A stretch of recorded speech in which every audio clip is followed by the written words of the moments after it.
What is up, everybody? Welcome back to another episode of Daily Demotion. Today's August 12th. Remember, what is out of your control exists under the careful control of the one who is all knowing, all wise, all good. Too much of our emotional energy is sapped by worried. Too many of us are captured by discouragement. Too many of us are too often motivated by fear. Too many of us regularly lose sleep because of worry. Too many of us feel our lives are out of control. Too many of us wish that we had power that we will never have. Too many of us are paralyzed by regret. Too many of us wonder where God is and what He's doing. Too many of us feel alone and misunderstood. Too many of us envy the lives of others. Too many of us think that it's us against the world.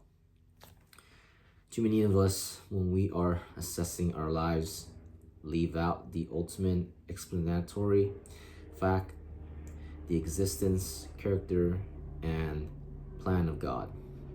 I'm convinced that many of us need to take in or return to the worldview that is presented to us in the book of Daniel.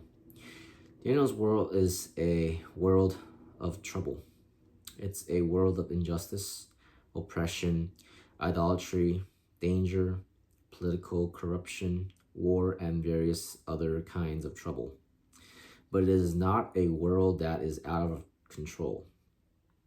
In fact, in the face of all the trouble, Daniel presents to us the very opposite of what we would tend to think if we were to assess this world. Daniel presents to us a world that in every way and at every point is under the control of one who is powerful and wise, and who holds the event of human history in the palm of his hands. Events happen according to his plan. History moves according to his will. Individual lives are shaped by his purpose. It is a world under rule. Consider these words. He is the living God, enduring forever. His kingdom shall never be destroyed, and his dominion shall be to the end. He delivers and rescues. He works signs and wonders in heaven and on earth. Many things in your life are out of your control. You face many things that make you feel unprepared, small, or weak. But you must not give way to thinking that your life is out of control.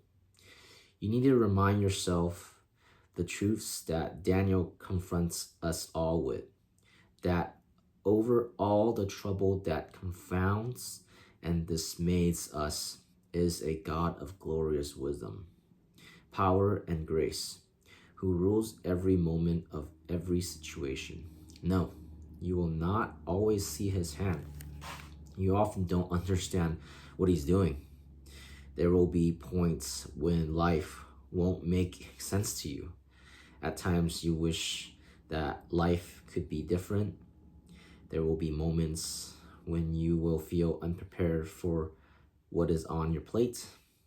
In these moments, look up and remember that above it all, there is a throne, and on it sits a God of unimaginable majesty, ruling all for his glory and all for your good. I think oftentimes when we are worrying about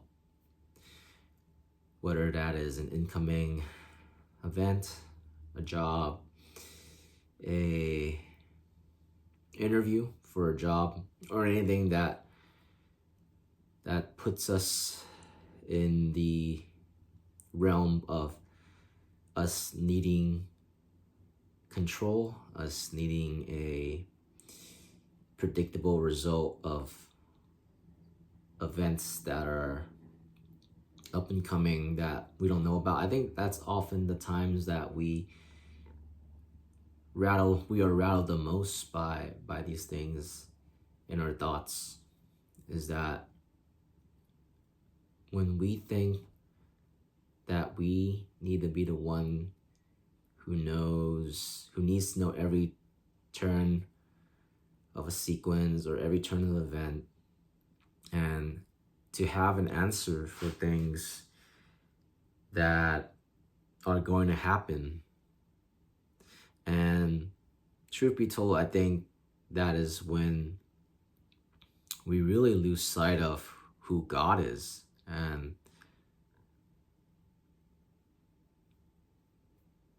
how He is in control. I think oftentimes that we feel that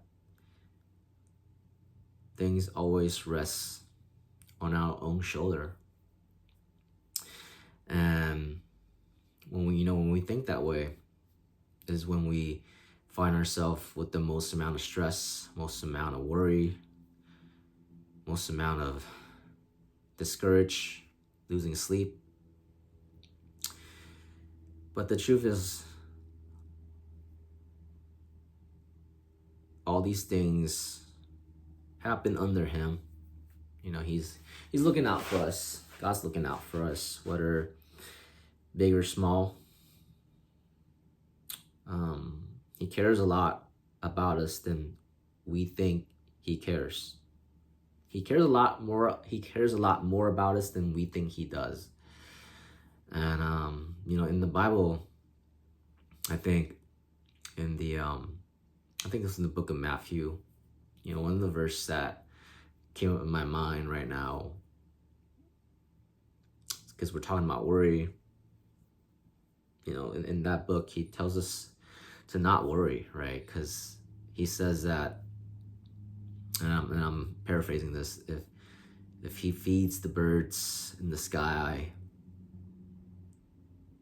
doesn't God love you more than the birds? And then in the next couple verse, He mentions, I'm not sure this is in the Proverbs or Matthew, but it's like He knows the amount of hair that's on your head, meaning that He's honed in. God is honed in every detail, every small, big detail part of our life. Whether we can be constantly reminded of that is where those moments of breakthrough and peace comes in, right? Because if we live life thinking that, oh man, God only cares about the big things, or God only cares about things that we can't handle, right? We neglect to give Him credit because He cares every big and small things that we can do, things that we can't do. And verses like that really keeps me encouraged in being okay if things go south, being okay if interactions, if interviews, if opportunities don't hit, because He is all-knowing, He's all-wise, and He's all good. And sometimes I found that when we're not experiencing His peace, whether that's in areas of whether that's in a certain area, certain part of your life, when we're not experiencing peace, it means that we haven't fully surrendered that part of ourselves or that part of our life to Him. Or at least we are pulled away from the surrendering, as in like the distractions, the worries, and all that. So, just a little nice reminder of today to remember that to walk by faith and trust and surrender to Him, is ultimately to experience His peace. We have to surrender and to be okay, knowing that like if things flop, that's okay, because He is in control. All right, guys, I hope this helps. I hope you guys have a good rest of your day, and I'll see you guys on the next video. Bye.